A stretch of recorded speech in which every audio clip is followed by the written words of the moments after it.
velkommen til den nye udsendelse om jernalderen. I dag har vi eksperten Vilhelm med. Han er ekspert i jernalderen. Hej. Hej.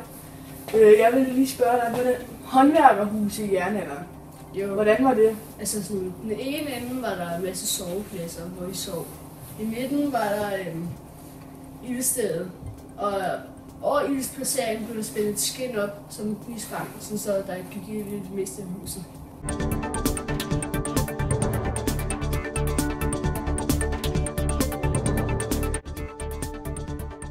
Og hvordan var det, så man lavede tøj?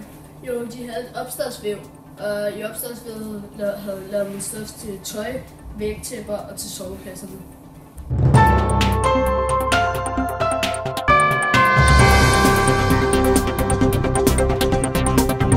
Og hvordan var det, så de opbevarede deres mad? Jo, de lavede masser af krukker i håndværkerhuset og så videre, så altså, de havde en masse madkrukker.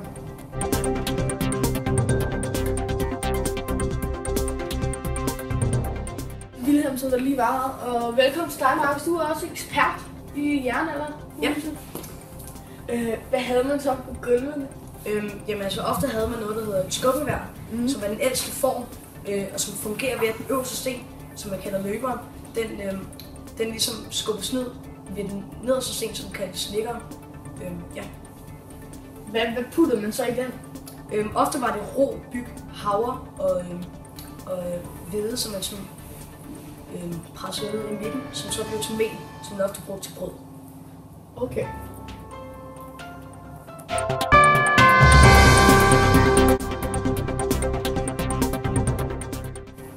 Brugte man den altid til mel? Nej, ikke altid. Nogle gange lavede man også grød ud af det. Det var faktisk også derfor, at deres tænder er blevet brugt op så meget. Fordi at der kan være sten i den her grød, så er det også ret hårdt at spise korn hele tiden.